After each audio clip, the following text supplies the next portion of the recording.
اصل میں ہمارے سوال کا تیور ادھر ہے کہ امت کا جو تصور ہے، مسلم کا جو تصور ہے، کیا آپ کو نہیں لگتا کہ فرقہ پرستی اور افتراق امت کے ذریعے یہ تصور جو ہے ذرا مزمحل ہو رہا ہے، جس کی وجہ سے ہمارے دوسرے کاموں کے ساتھ سیاست پہ بھی اس کا کہیں نہ کہیں اس کا فرق پڑ رہا ہے؟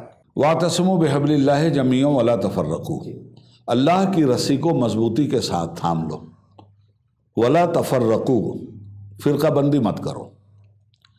معلوم یہ ہوا کہ اللہ کی رسی کو مضبوطی سے تھامنے کا نام ہے امت، اور اللہ کی رسی ہے قرآن۔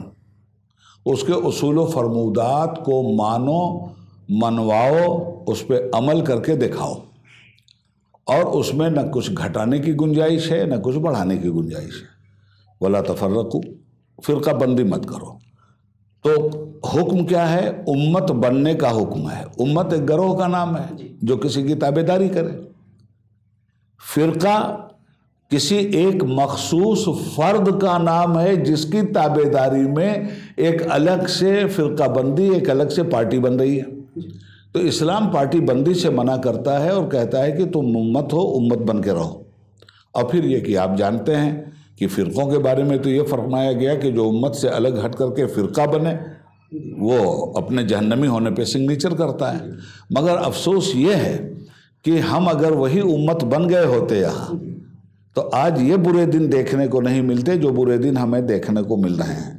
ہماری فرقہ بندی نے امت کو اس طرح سے بانٹا کہ میں یہ کہنے پہ مجبور ہوں کہ مسلک کے رہزنوں کو ملی پوری روٹیاں،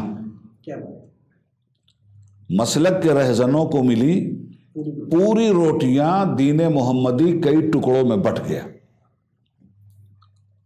تو امت کا تو ستیہ لوگوں نے پیٹ دی، اور ظاہر ہے کہ یہ فرقہ بندی کرنے اور کروانے والے عوام نہیں ہیں، یہ عوام کے وہ مترفین ہیں جنہوں نے مذہبی لبادہ اوڑھ کر اس امت کو ٹکڑے ٹکڑے میں بانٹا ہے، اور اب فتویٰ بازی کے تیر دنا در نکال کر کسی کی آنکھ پھوڑ رہے ہیں، کسی کا کان پھوڑ رہے ہیں، کسی کی زبان کاٹ رہے ہیں، کسی کا گلا کاٹ رہے ہیں۔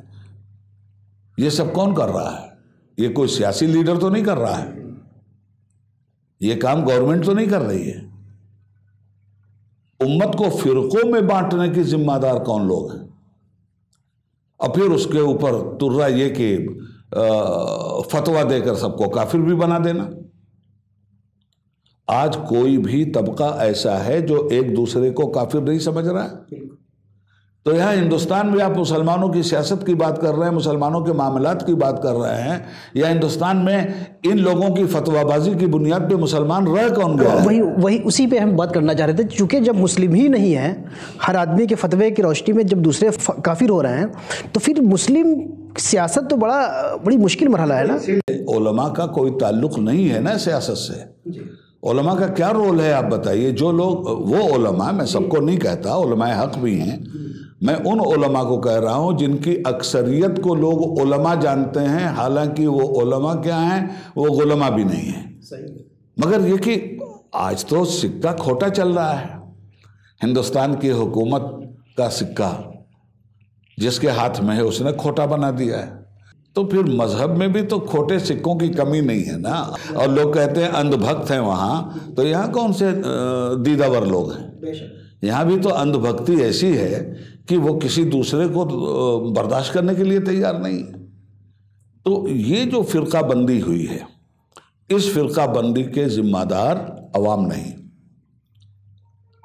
عوام جن کے تابعدار ہیں مذہبی اعتبار سے، وہ لوگ ہیں اس فرقہ بندی کے ذمہ دار، اور جس کی بنیاد پر ہمارا تشخص ہی غائب ہو گیا ہے۔ یہ دیوبندی کی مسجد ہے، یہ بریلوی کی مسجد ہے، یہ شیعہ کی مسجد ہے، یہ سنی کی مسجد ہے۔ ان کے باپ کی مسجد کب سے ہونے لگی بھائی؟ ہم نے تو سنا تھا کہ اللہ کی مسجد ہے۔ تو اللہ کی مسجد کو بھی اپنے باپ کی مسجد بنا لیا لوگوں نے۔ تو فتنے پیدا کرنے کے لیے اور جھگڑے پیدا کرنے کے لیے تو 1000 راستے پیدا کیے گئے نا، اور انہی راستوں کا نام اب مذہب رکھ دیا گیا ہے، دین رکھ دیا گیا ہے، اسلام رکھ دیا گیا ہے۔ وہ سب کچھ تو ہیں، نہ دین ہے، نہ اسلام ہے، نہ مذہب ہے۔